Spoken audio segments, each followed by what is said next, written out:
You're listening to the Forest School podcast. Delicious waffle chat about education, nature connection, child development, community building, and lots more. Hosted by Lewis Ames and Wem Sutherland. Hello, listeners. We're very excited. I'm very excited too. I will put. You said I like I wasn't. You put your hat in the ring there for excitement stakes. To have Lucy Jones with us. Lucy, we've met before, haven't we, at the Forest School conference when you were a keynote speaker? I think 3 years ago. It was at Danbury, wasn't it? So it wasn't. Yeah. But it wasn't last year. It was the year before. Yeah. So I think 2 years ago then. Yeah. Yes, and since then you have written the book Matrescence, all about becoming a mother, pregnancy, childbirth and motherhood, which we've both read and immediately were like, we really want to speak to Lucy again. It is, without being too like sucky-uppy, but like that's the point of podcasts, isn't it? When you have authors on, it's like you ask them because you really like the books and you really want to speak to them. But Matrescence has been one of those books where I've just read it and just instantly recommended it to everybody I know. Just like, I'm reading this book, you should read it, you should read it. I actually listened to the audiobook, which you narrate, don't you? Which so it kept me company on lots of long drives and it was just phenomenal. So thank you so much for joining us to talk about it. My pleasure. Thank you so much. That's so kind and really lush to hear. Oh, it was amazing. It is amazing. Can you tell us a little bit, just to kick things off, about the journey with this book? Was it something that kind of was sparked within you when you first became a mother, or when you had your third child, or somewhere in between, or was it even before then? Was there a kind of inkling there before? Yeah, that's a really interesting question, particularly the idea about an inkling before. I think my pregnancy with my first child was in kind of 2015, 2016. And I think I had a growing sense through my experience of pregnancy and then in birth and then in the metamorphosis of becoming a mother and being a parent, that the kind of bigness of the experience was like in such sharp contrast to like the smallness. I'm not going to get this right grammatically, but how small it was depicted in culture and literature. And like in my literature degree, which is a long time now, I don't think I read one text from like a maternal point of view, or like zero scenes of birth. Anyway, so I felt that I'd kind of gone through life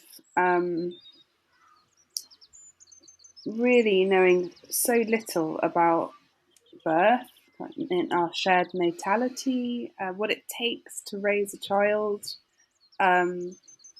the existential experience of becoming a parent, how psychological it is, how emotional it is, how physical it is, how social it is. And so immediately as a writer, I was really like kind of shocked, I think, by this like clash that I felt of how dramatic and cosmic and like seismic it felt to me, but how it felt like my culture, my society was just saying like, get on with it, it's not a big deal, like, 6-week check, back to normal, 9 months in, back to work, don't talk about your kids, don't, keep it all kind of hush hush.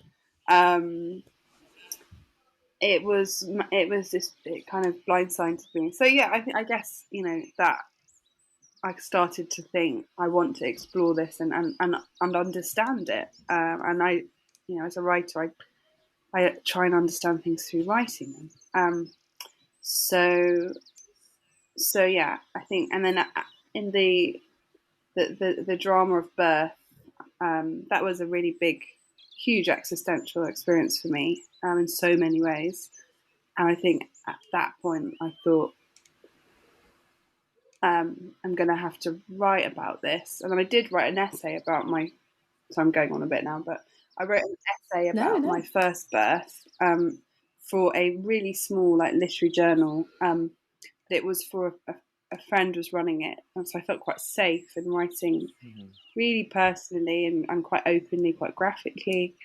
And the response to that, which was about 7 years ago, was like nothing I'd really written before. It felt like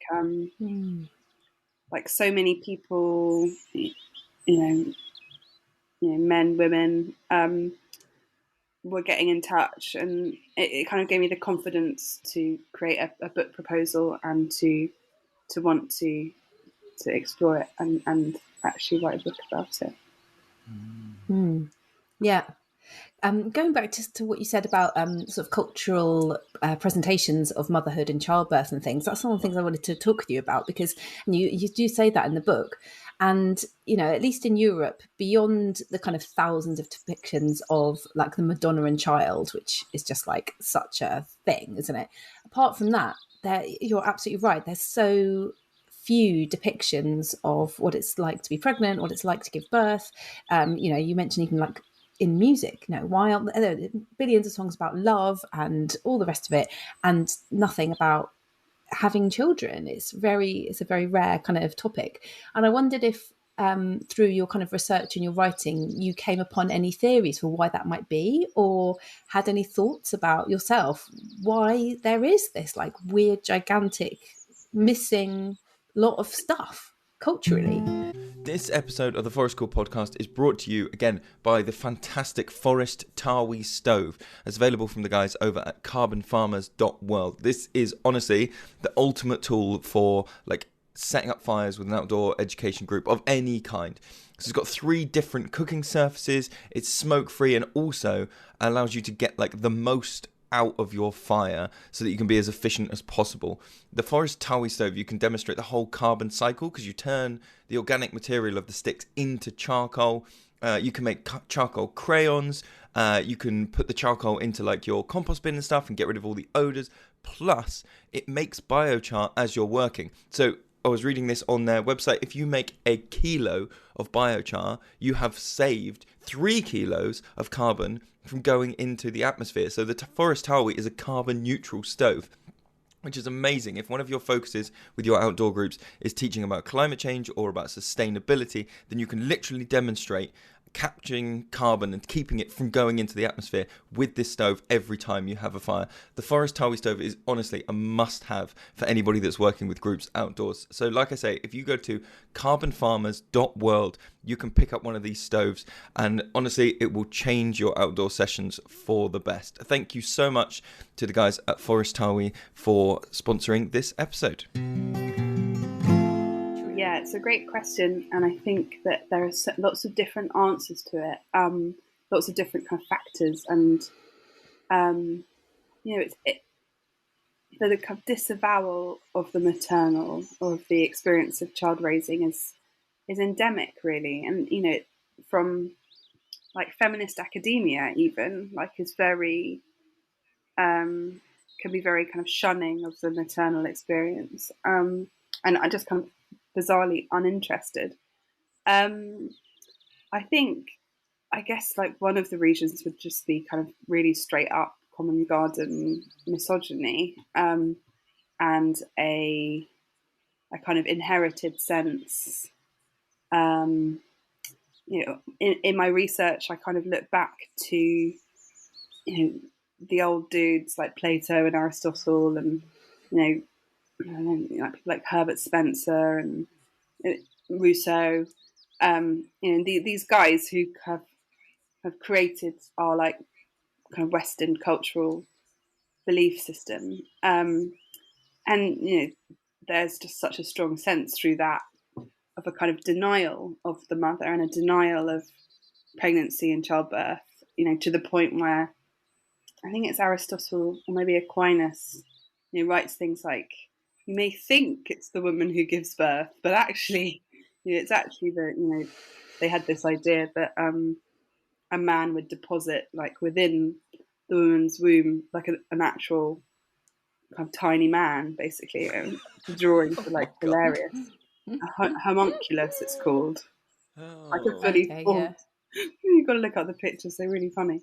And then I guess, like, if we're thinking about it, like in more contemporary time, I think one of the historical threads which I think makes quite a lot of sense of it is, liberal feminism has done so much to emancipate women into the workplace, and yes, there's been lots of like issues with second wave feminism and etc. But it seems like liberal feminism came up at a time of like neoliberalism, like Thatcherism, Reaganism, and this kind of toxic individualistic idea of a person, and a kind of economic situation which meant women, the workplace, the market needed women to be working more. Certainly in my kind of feminist upbringing, it was all about like smashing the glass ceiling, like being a girl boss, like you're very much focused on like the workplace and being like a good neoliberal citizen. And I think in all that, motherhood just was kind of left in the cold. And I think it's Ali Hofstede who calls it the stalled revolution. And I guess, I don't know, there was something when I was writing this book, I was quite nervous about it because it felt like writing about motherhood, was kind of unfashionable, or, that by even writing about like what my body went through in pregnancy, birth, and early motherhood, that I might be playing into kind of essentialist tropes, or, the idea that women have always been limited by like their potential reproductive function. So we try and kind of pretend we're like men, or we try and be like men in the world, and have to kind of pretend that all the other stuff doesn't happen. So I think it's like that's just a couple of things, but I think it's a really heady mix. I didn't really come across any like any other theories I can mention, but I think it's economics, it's culture, it's social society, and it's also, and I'll end on this, I think it suits our the kind of systems and structures of power to keep child rearing, child raising, pregnancy and birth in private, and kind of in the shadows and hidden, because then it doesn't have to be properly supported or properly waged, or and so on. Yeah. So I think it suits, like for example with GDP, like care work and reproductive labour is not included in GDP. So GDP is actually like, it's like mythical. It's like a fiction, because you've got all this work, creating like the workers and so on. So yeah, I think that's partly it. Sorry, a bit of a long rambly answer. Yeah, it's great. Yeah. No, and just like so much there. I mean, we could spend the whole hour just talking about what you've kind of covered there. And obviously, books like yours are helping to try to change that. And I feel like there are like tiny little shifts that happen, aren't there, in terms of like what you just said, really reminded me of kind of increasing awareness of behind great men who have done great things. There's just like these women like doing all this unpaid work so that these men had the time and the energy and support to be able to go off and make their great discoveries or their great works of art. And I think there's definitely more talk about that, I think, in recent years. I sent you a link, didn't I? I think when there was something I was seeing a while ago where it was someone was saying they wanted a podcast where it was like a companion podcast to all of the very alpha optimize your life men's podcast, and they wanted a podcast that was just all of those people's partners to go through their morning routines and their like daily things, so that you could have this, to contrast I wake up at 4:01 and I jump in my ice bath and I digest my whatever it is, to have the other side of all of that stuff, you know, shown. Yeah. That is so good. That would be brilliant. That would be so popular. It'd be like, I've been awake all night. or just having the team of people, you know, just one person going, this is my day, and then all of the supporting players in that, you know, stuff that goes on. Yeah, like Greg Wallace's Day in the Life that went viral, you know, like a comeback from his wife, his mother-in-law, his PA, all those people. This is my day in the life, and this is how I experience it. I think, I guess, though, there is a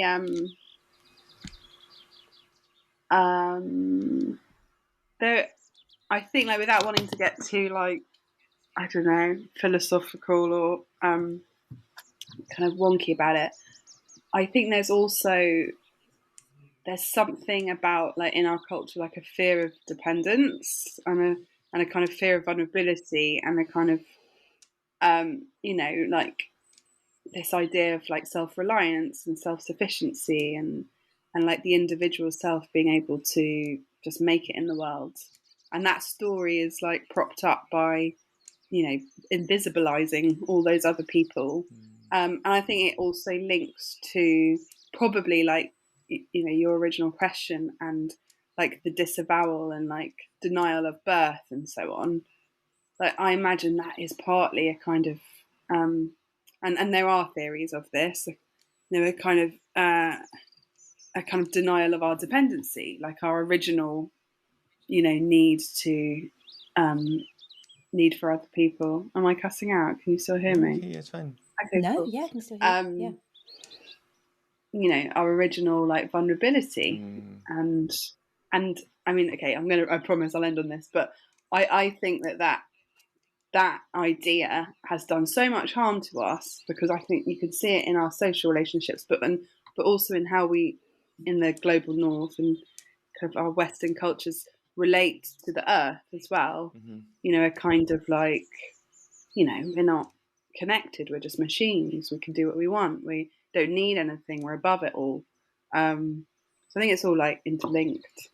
Yeah, it's got to be like a sort of either a circle or a spiral in some direction. If you don't celebrate the thing, you don't encourage people to talk about the thing. So then they celebrate it less. So then they talk about it less. So then they you know, it's one of the things I was going to ask you actually was, through the book, you're talking about this like lack of ceremony around and like cultural rites of passage and things like that. And saying that we have some, and Wem made some very helpful notes here and said that I can't remember the words. Oh, we were talking. It was gender showers.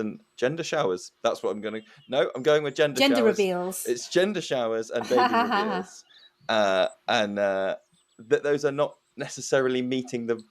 I was going to say the right need, but that's not maybe correct. Can you tell us a bit more about that, like cultural celebration side of things? Yeah, sure.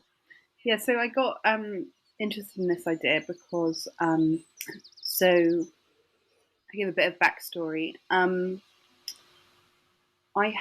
read the word matrescence when my first child was about 9 months old, and briefly before that point, I had felt extremely shocked by becoming a mother, very bewildered, very obviously like sleep deprived, very, very happy to be a mother and very grateful for my beloved child, but very startled by the isolating nature of motherhood and how big it felt. And for a long time before I read the word matrescence, I kind of thought there was something really wrong with me, that I was totally overreacting to this like ordinary thing that happens to most people. You know, I was diagnosed with postnatal depression, and then when I read the word matrescence, I was like my shoulders like dropped for the first time. So matrescence, for anyone who's listening who doesn't know the word, means quite simply the process of becoming a mother. And in this piece I read in the New York Times, it described how in in the process of becoming a mother, of course, there's great joy, but there's also fear and anger and all these different emotions because it's a big deal.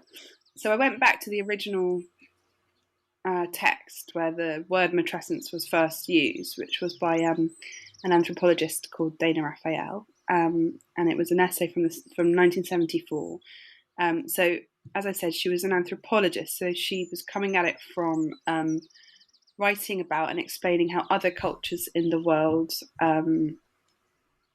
have this sense of matrescence. And she wrote that in most cultures and societies in the world, becoming a mother is seen as a kind of big life crisis, like not crisis in like a midlife crisis, but in like the original Greek sense of like a huge change, and that most cultures have rites, rituals, celebrations, ways of honouring, acknowledging the newborn mother, and that could be like a period where the new mother is looked after so she can look after the baby, ceremonies to give thanks for her safe passage through childbirth, different massages, plants, herbs.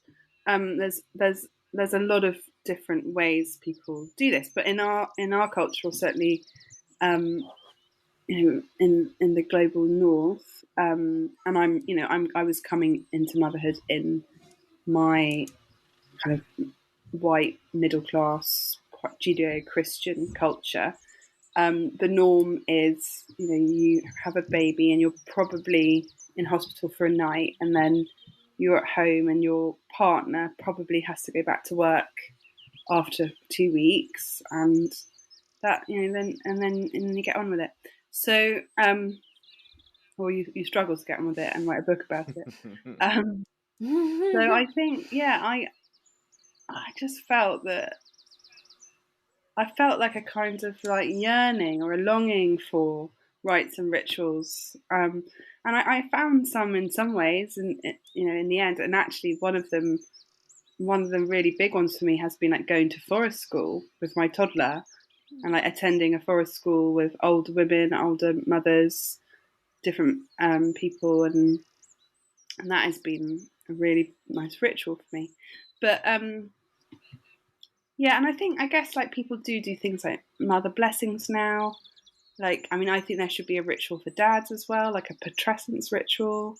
There used to be one in the Christian church called churching, which I write a bit about in the book. Yeah.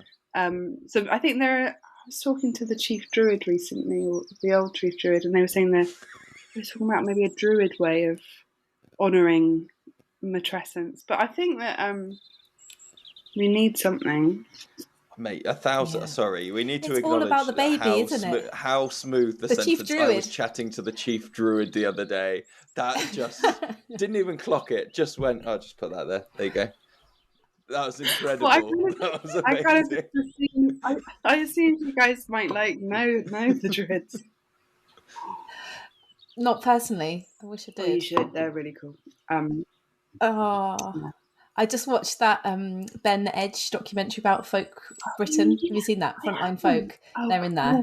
They're in there quite heavily, walking around London in their white robes on May Day, amongst the traffic. I should watch that. I went to their winter gathering I spoke at their winter gathering, and there was a lot of forest school overlap actually. There was a lot of people there.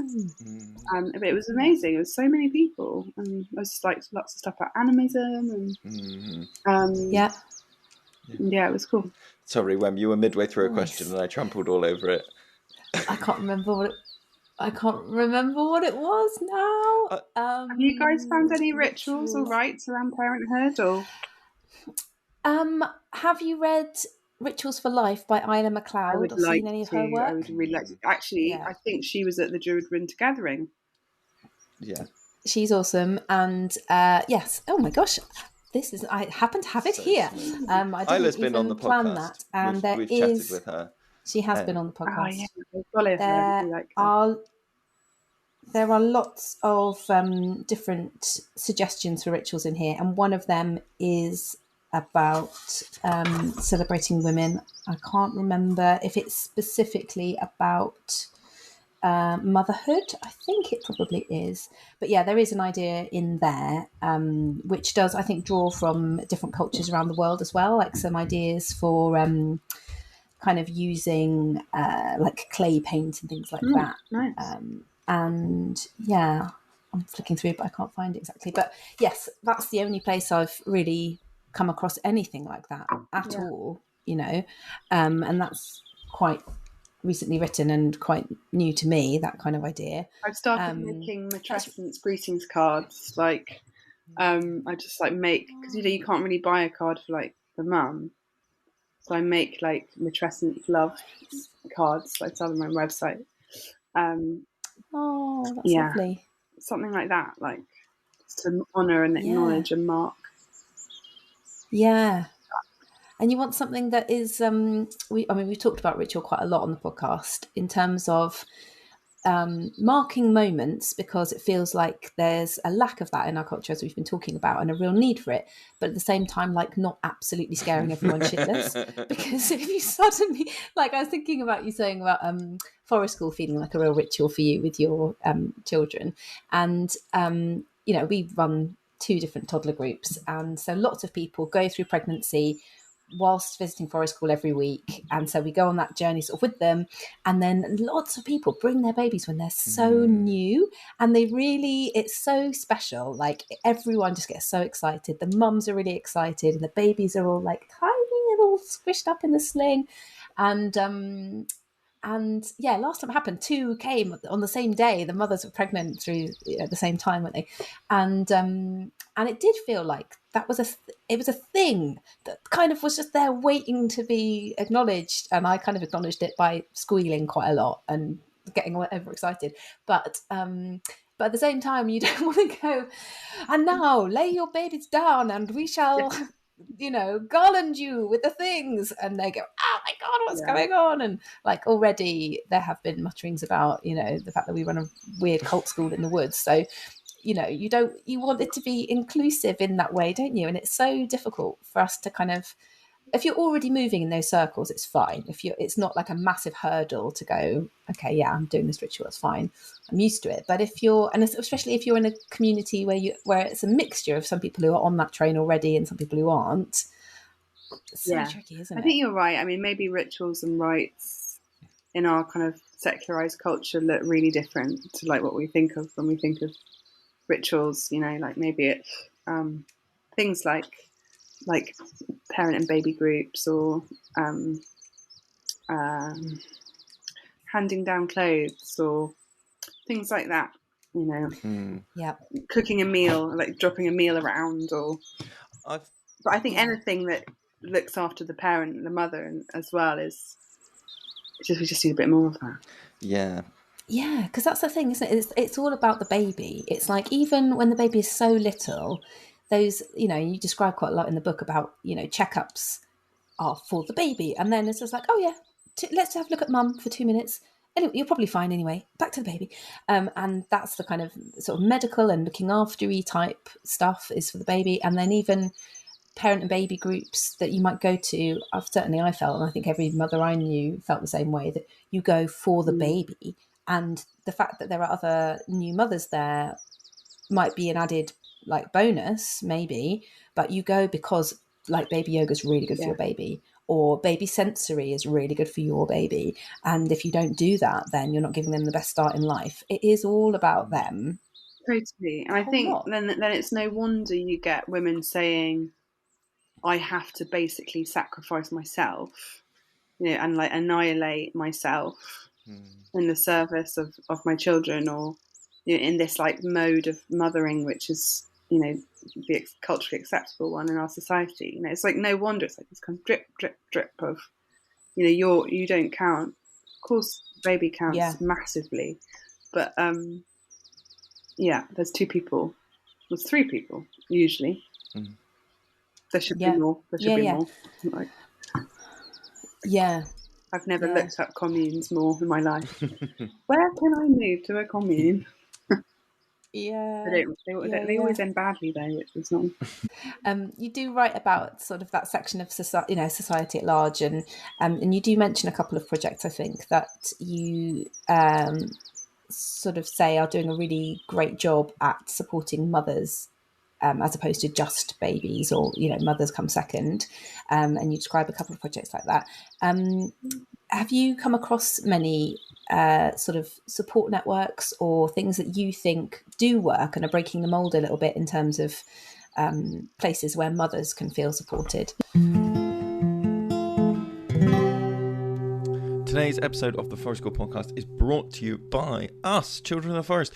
Me and Wen wanted to let you know about our Level 3 Forest School Leader training course. We are down in Devon. Well, we're on the Devon-Somerset border. We're right off the M5. So anybody that's travelling up and down that motorway, we are super easy to get to. Our training is 10 days, not 5, like some people do. 10 immersive days in our woods, surrounded by all our amazing play structures and resources. And we deep dive over those 10 days into not just what's covered in the course, but also we do things like play theory, neurodiversity, holistic human needs to make sure that you're equipped to facilitate the best possible forest school experiences. We keep you on track with monthly online meetings, email support. We have a Discord server for all our students, helping you to navigate the coursework, and we provide regular feedback. It's not one of those you've done it and now you're out on your own. You have to rely on Facebook groups or people who've done the course before. We meet you all the way through the course, and our flexible submission options mean we can work around your learning style, including submitting some of your coursework as video discussions or as different things. We've had people submit watercolor paintings as part of their coursework, and that's absolutely fine. All counts. So whenever possible, we also visit your site and come and observe your sessions, not in an assessment kind of way, but in a free consultancy that's built into the course. We come and look and hey, I wonder if you could design this thing over here, or maybe your staff look like they could do with some training in X, Y, Z. We're there to kind of give you that extra bump up. So don't miss this opportunity to transform your career and make a lasting impact in children's lives. You can visit childrenoftheforest.com, and there's hyphens in between all those words, or you can email us at childrenoftheforest@outlook.com to learn more about our Forest School Leader training course. Please don't wait around on this one, guys. We only do one course a year, and we only have about 15 spaces so that we can give the right amount of attention to people. And next one starts in autumn of this year. So again, head to childrenoftheforest.com and get yourself or somebody else that you know booked onto that course today. Yeah, I think there's definitely a movement happening, or it might be just that I'm clued into it now since publishing the book, but it feels like there is a real energy and momentum around the idea of concept of matrescence, and there's a lot of matrescence kind of coaches or circles or ways of kind of gathering women together. I think there's some really brilliant organisations out there, people like Pandas or Maternal Mental Health Alliance, Mothers Uncovered, Pregnant and Screwed. There's Mother Pucker. There's a lot of people doing really great work, and I think I'm seeing more kind of grassroots groups where kind of mothers are a bit more central, maybe. But I think part of the, we need we need systems change, and we need a lot of infrastructure to be different, and big structural kind of evolutions. But in the meantime, my sense from interviewing and talking to mums around the book, and having correspondence with people since it was published, is that there's so much shame and stigma around just being honest about what it can be like to become a parent, and how hard it can be, how wonderful it can be. I think there's so many different taboos in different ways, both around the joys and the challenges. And I think there is real power in people gathering, and it's definitely something that I've noticed in the events that I've done and the Q&As afterwards. I normally don't really like Q&As because I don't really like being put on the spot, but they've been a bit like consciousness raising groups, and like, you know, people sharing ideas and sharing their stories. Like I love that you've read the book, Lewis, and I always like absolutely. I love it when I hear that men have read it and like dads are reading it, and so I think it is. I mean, it's not on me to say who should read my book at all. Like it's not mine anymore. It's out there, but I think that you know, dads, partners, everyone needs to be part of the solution as well. You know, Yeah. it's going to help everyone if we can make it better. I feel like I'm really sat on the fence because I am personally desperate to ask you questions about how they relate to like my experience and things that I can do, but I'm really hyper aware that like this is a book about how like mums don't get enough attention, and I potentially am about to like ask a load of questions of like, hey, as a man, tell me about the man things and what men should do, which is not the vibe I want to give off at all. No, that's fine. No, because we can't be separate about it. Like, well, this is, you know, we're all in it. it's really so it's really interesting, not just reading the book and reflecting on how the book impacts me, but all of the other stuff like around the book. So like when we read the book first, and I think when you were about halfway through and you were telling me bits of it, and I reflected that I felt, and I can't remember if I asked you if I should read it or if I could read it, but there was definitely like a word in there that was like, am I allowed to read this book? Is it for me? And that's interesting just to reflect that the book existed. You were telling me it was good. I wanted to read it, but I still felt like I needed someone to say, you can read this book. It's so it will be okay for you. And then one of the big things, and it relates to a bit like what when we were saying earlier about like, you don't want to completely over woo-woo people with like, here's this crazy ceremony and doing whatever. I think as someone, so there's a lot of men who work in forest school and who work in early years. I would say probably of the early years sector, a lot more of the male profession in early years is through the forest school avenue. That's where a lot of us kind of exist. And I have this thing like beforehand, but even more so after reading Matrescence, I'm like, oh, I really want to do a thing. I want to be supportive of this. I want to, and so there are things that I can do. Like we've, recently renamed some of our toddler groups so that they're not so heavily advertising like that it's about the child. And when we go there, I like have these conversations. But there is a point where I can feel like birth stories come up a lot, obviously, in your book, and I can feel when people at toddler groups want to talk birth stories or maybe want to talk physicality, and I feel like I not have to leave, but the way I facilitate the conversation is that I leave and give a space to that, because I can feel that there's something that's like, I've waffled myself into a corner that I'm not sure I can get out of with a question. Is there would you have advice for male people who are listening to this podcast who want to be supportive in these spaces, but who perhaps feel like that's not for me, or I mustn't intrude, or any of those kind of stereotypes? Sure. And that's so, it sounds like what you do is so awesome and like just epic that you're kind of facilitating in that way and giving people a space for that. And yeah, I can totally see how, like the physicality stuff. I think probably this book has been less read by my like male friends or male members of family, and I think that's probably because they're worried about reading like the birth stuff or maybe the graphic stuff, perhaps. But I kind of, and I can see how that would be the case for kind of close. My dad's read it, but close friends. But I also felt that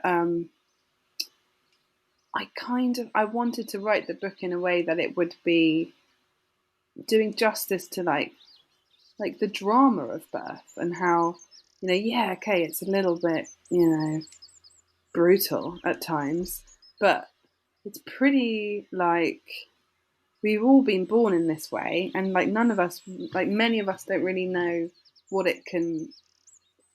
what it's like to be, and I kind of feel like it would be good if more people knew, more men knew what it took for their mothers to bring them into the world, however they were born. Anyway, I'm not very good at giving advice, but I think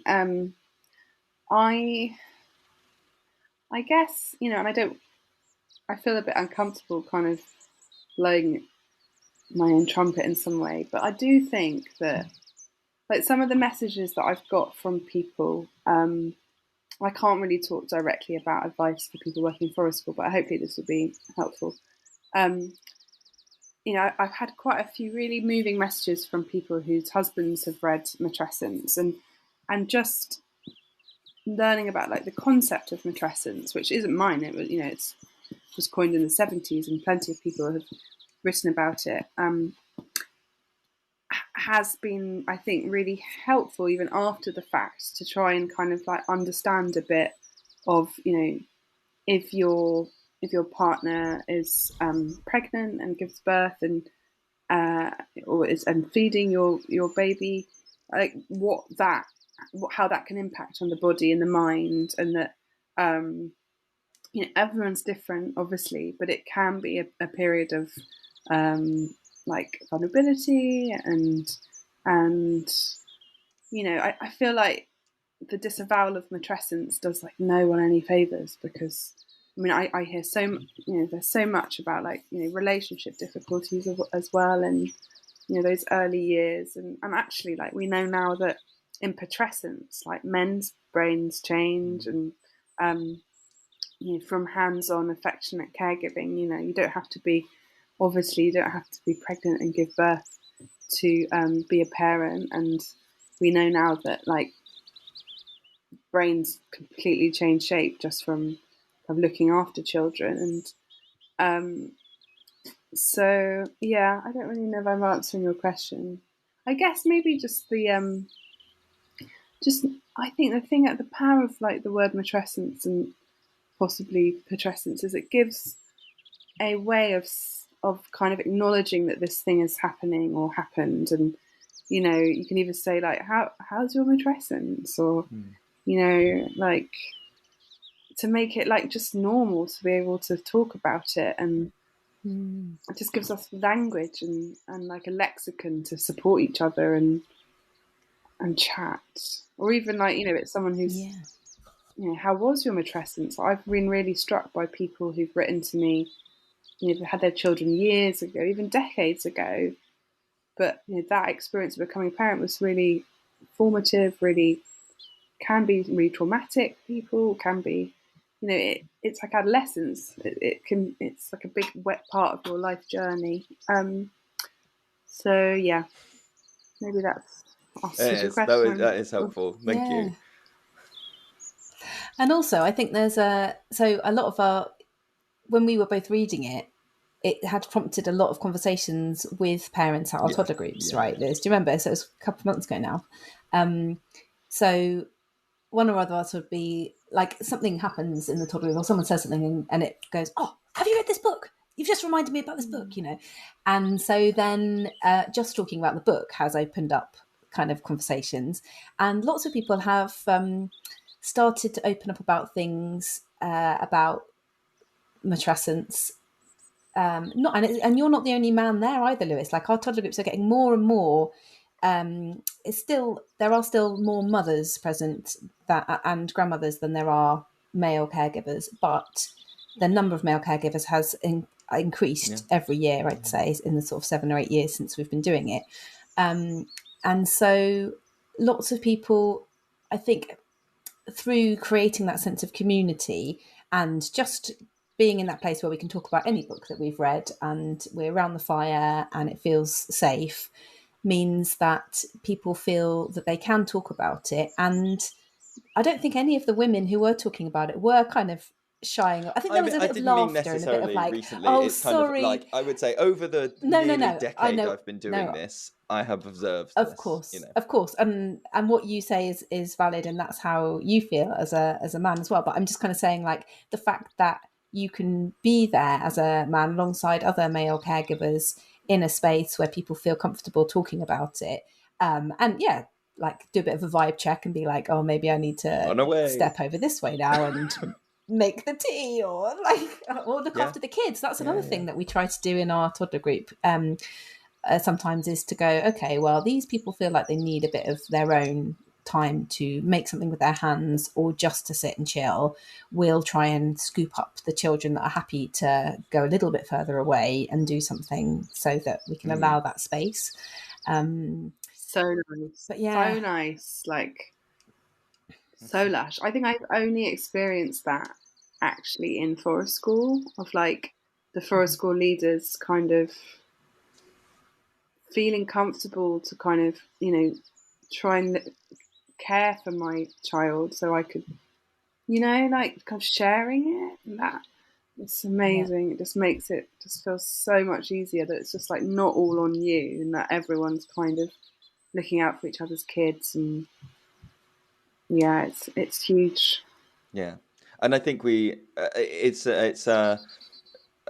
don't know how you would feel about this, Lucy, but I feel like we are still year on year learning more and more about like, oh, we can accommodate, not necessarily just in a matrescence sense, but like accommodating people, all the people that come, more and more in every, you know, going, oh, that would be a thing that would really help people out, or that would be a thing that would really help people out. I wondered, so your book sort of focuses on the immediacy of like pregnancy and childbirth and new motherhood. I'm using new because what I was going to ask was like, do you see matrescence as a... My mum always used to say to me, and this was a fantastic get out clause of any time you should go, because I'm the oldest child, she would just go, I've never had a 14-year-old before. I've never had a 16-year-old before. It's really bloody hard to argue with that kind of logic. Like, just really, like, it's really good. Like, hats off to my mum. But like, I'm gonna steal that. Yeah, it's really good. But I was wondering about like what your views on a matrescence as a, not necessarily as just something that stops at like primary age children or even like adulthood, you know, like is matrescence something in your mind that carries on into like, what's it like to have a 30-year-old child? What's it like to have a, you know, 60-year-old child? Yeah, I mean, I imagine so. I think so. Like, I think I some people say matrescence never ends. Matrescence never ends. I mean, I can see how that would be the case. My eldest is 7.5. And while I think there's probably something about like the like physical, biological kind of seismic changes of the first couple of years being like really quite, you know, dramatic and everything changing. Like, well, my experience is that like, you know, and it's such a cliche, but every stage is different, and that means every, you know, parenting is different, and you're yes, is my 4-year-old. I can't sleep. I can't sleep. I'll come and say goodnight to you in a minute, sweetheart. Can you come and marry me? I'll come in a minute, my darling. Okay. Why are you And through that, like some of the stuff I write about in Matrescence and has been like present for me is, I'm sure it's for so many people, like, you know, reflecting on yourself at that age and it bringing up stuff at that age. And, you know, I imagine that like I had quite a tumultuous adolescence. I imagine that when my kids, I mean, most of us did, didn't we? I imagine when my daughter is 14, I can imagine that for me in my ongoing matrescence could be quite an intense moment. So yeah, I mean, I think that it's really interesting what we're learning about like the neuroscience around parenting and how like it's all so new, all this stuff about how like when people become parents, their brains really change in multiple areas. Um, and like even in the last kind of year or two, a study showed that the brain changes last for 6 years, but then another study suggests they kind of last forever. I mean, I don't know, you guys might have older children than me, but I think that I imagine that I think that like the nervous system must be affected differently at different times. Like for me right now, I've got a 7-year-old, 4-year-old, and a 3-year-old. It's incredibly physical. Like I'm hugged like all day and all night.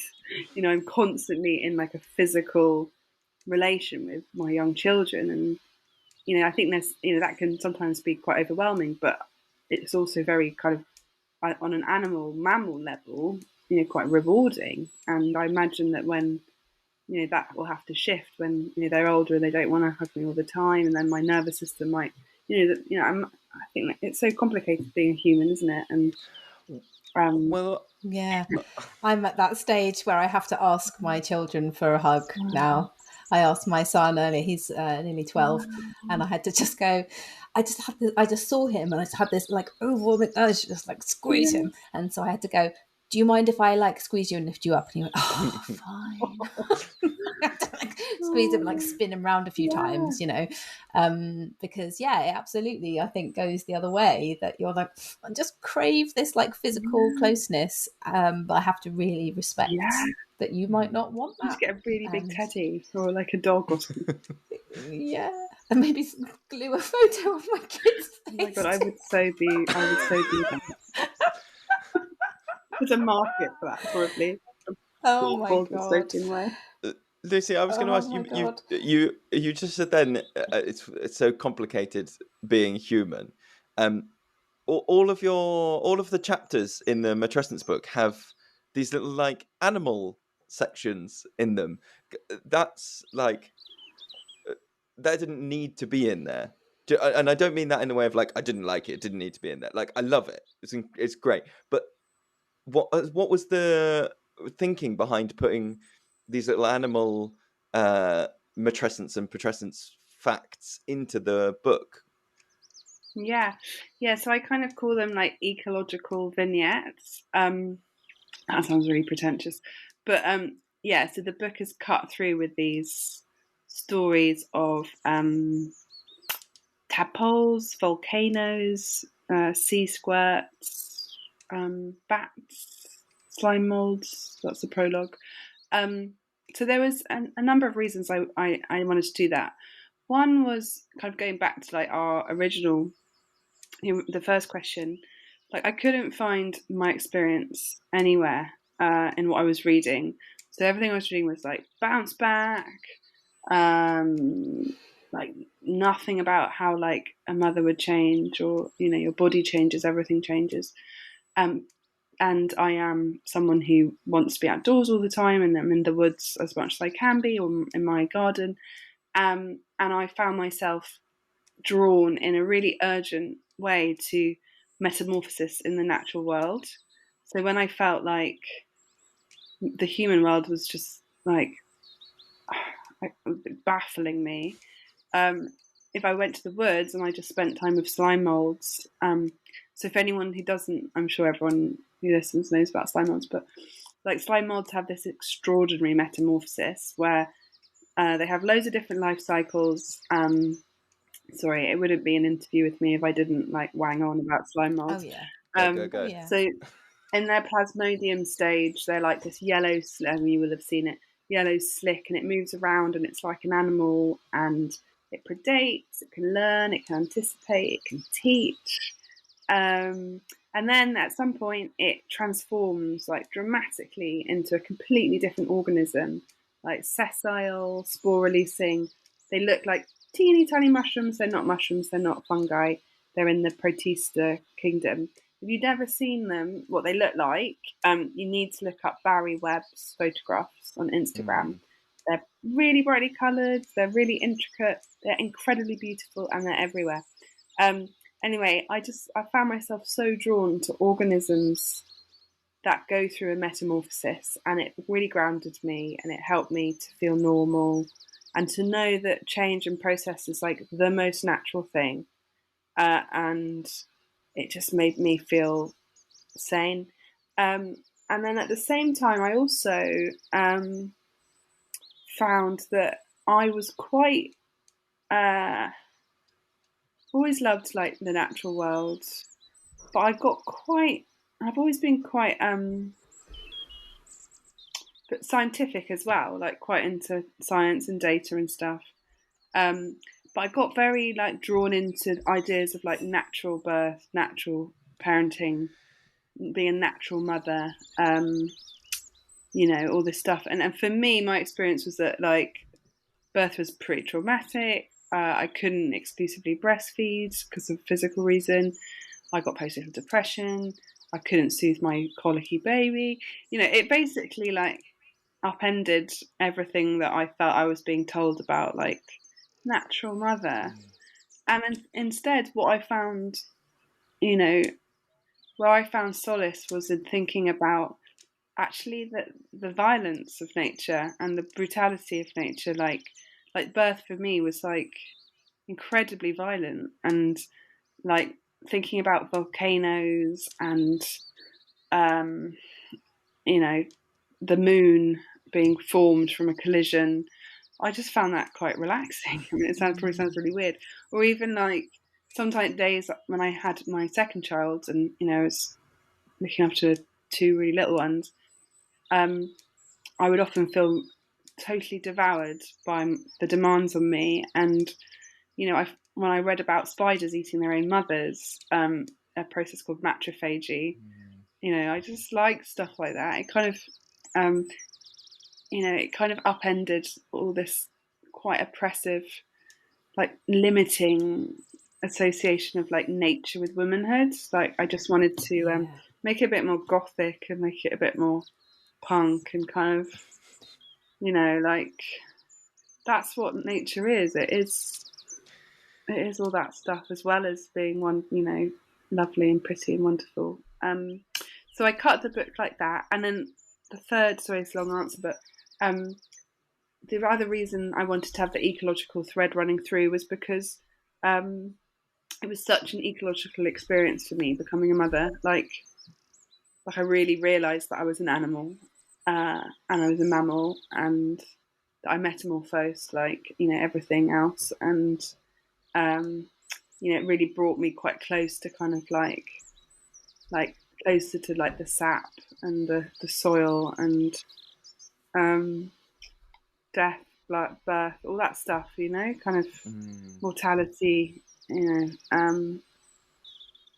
very existential. So yeah, that felt like an important thread, even though, like you say, it's kind of a bit random, but interesting. That's the thing that people have really responded to, and I've kind of developed the thinking a bit. I'm calling it matroecology, so a way of using kind of like the maternal as a thinking apparatus to kind of think about ecology, and ecology to think about the maternal. And when I say the maternal, I don't mean it in a kind of exclusive way. I mean that to mean any caregiving, any child raising, even like caregiving to non-human kin and anything like that. So, and a really open and wide definition for everyone. That's definitely something I found is like for all of those, like sometimes it's difficult to get into those types of topics and stuff, but people are often very comfortable because hey, sometimes like to info dump about stuff that about nature. We all do. It's great.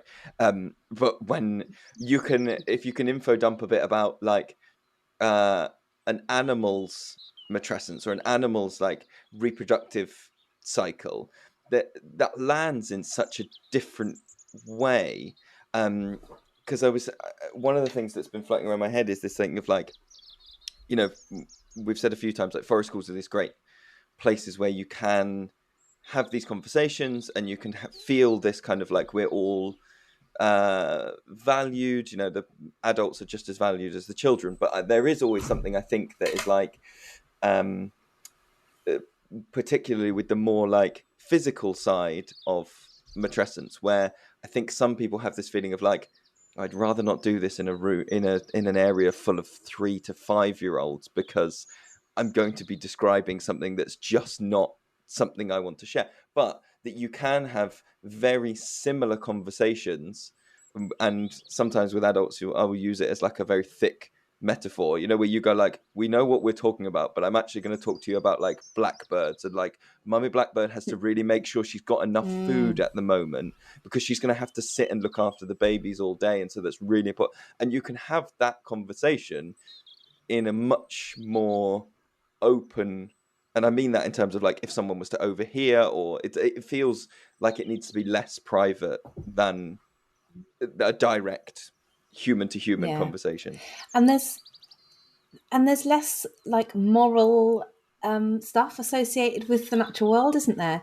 So all that stuff you were saying about, you know, being attracted to like natural motherhood and natural birth and stuff, and you talk about that in the book, about like extreme medicalization on one hand, and then like really pressured kind of natural approach on the other side, and lots of us get kind of stuck in between those two things, or one way or the other, and not feeling comfortable in either place, because there's almost like that assumption of like, oh, if you're going to be natural, you should, like that word should comes up all the time, like, and you know, I remember being told like, oh, well, your body should only grow the size of baby that you're able to birth. So don't worry about the fact that your baby is flipping enormous. And the stenographer has been like, it's a really big baby. It's really big, really big. It's a really big baby, you know. And my like pregnancy yoga teacher is just like, don't worry, because your body just will. Your body knows. And then, and then you. Oh, sorry, that's my cat looking candle off the side. Okay.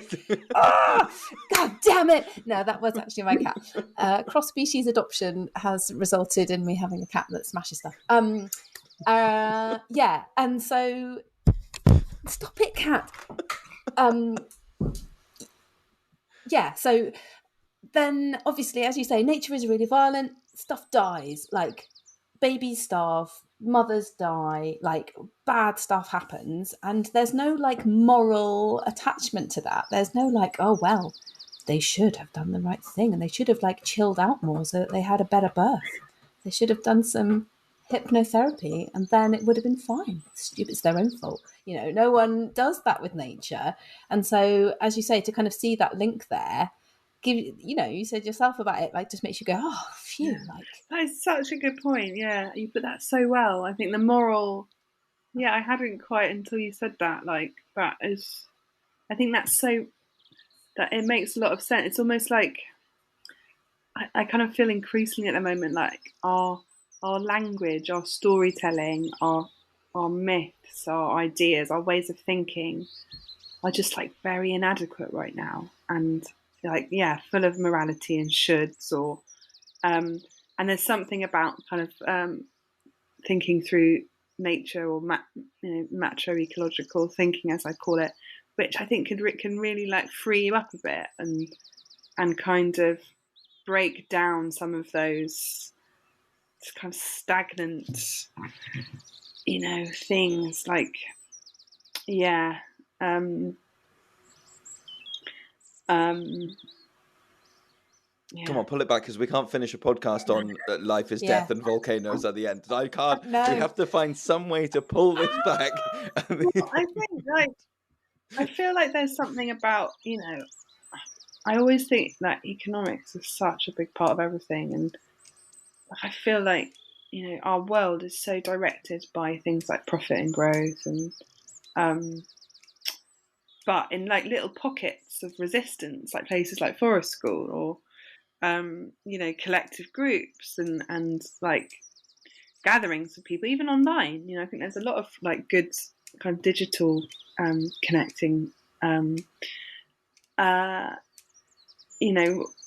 If we can think through stories of kind of care and through other, what can the earth teach us, like being like students of the earth or the woods, and what can the slime molds teach us, and if we look again, like more, at the earth that we live on, and the beings around us and the forces that we are in, rather than this kind of again, it's like a disavowal of the earth, or like there's so many. We do mow a little patch of our lawn, but today there was so many lawnmowers going, and it's just, so it's a bit of a random tangent, but I don't know. I feel like we can really think better through the earth and through care, and through thinking about care. It's like time, isn't it? Yeah. To do that. I mean, you guys are already doing it in your work, and lots of people are. Yeah. But yeah, it's hard when it doesn't pay, isn't it? That's going back to that economic thing. It's should be better. The people who care the most often get the least money to make their lives comfortable to do that. It's hard. What are you doing next, Lucy? Have you got a new project on the horizon, or are you still very much in a process of sort of talking about Matrescence and going on tour and things like that? Yeah, I'm still talking in Matrescence quite a lot. So it comes out in paperback in June, and it's out in the States and a few other countries. So I am mostly look after my kids, and then I am interested in some other subjects. I'm really interested in sugar and emotional regulation. That's something I'm interested in. Maybe writing a novel about all the stuff about motherhood I couldn't write in a memoir. Oh, nice! But it is, caregiving is the main thing at the moment. Might train to be a forest school leader. Do it. Do it! Yeah. Oh, come to Devon. Do it with us. Start in late September. Yeah. I won't. Yeah, see you then. Okay. Yeah. Great. Where in Devon? In the middle of Devon, near Columpton, just off the M5. Yeah, okay. Maybe it's Mondays. meant to be. I just want to be in the woods all the time. I've got to work out a way of doing that.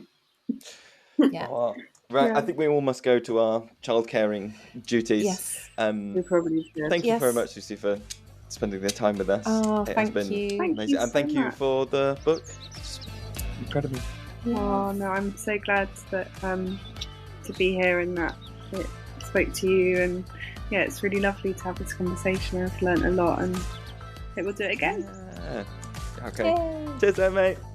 Thank you Thank so you. much. Take care. Bye. See you in the woods. Bye. Bye. Bye. It's time to thank the Patreon people, but I'm going to thank them in a slightly different lens this time. Normally, we thank you lovely, lovely people that are supporting us on Patreon from behalf of me and Wem. But you guys on Patreon are the ones who have supported this episode. You have brought this episode to all the people listening. So there are people listening to this episode who got to listen to a podcast because of the generosity of these lovely Patreon people. If you want to be somebody who is generous enough to support this podcast and to help give it to more people, then you can head to patreon.com/The Forest School Podcast. But this episode with Lucy Jones was brought to you by Rachel and Karen, Matthew, Catherine, Gareth, Rebecca, Rosie, Julie, Rachel, Candice, Claire, Heidi, Louise, Michael and Anna. So on behalf of everybody that's listening to this podcast, I would like to say thank you to all you people for making this podcast possible. And if you want to sign up, you can go to patreon.com/The Forest School Podcast.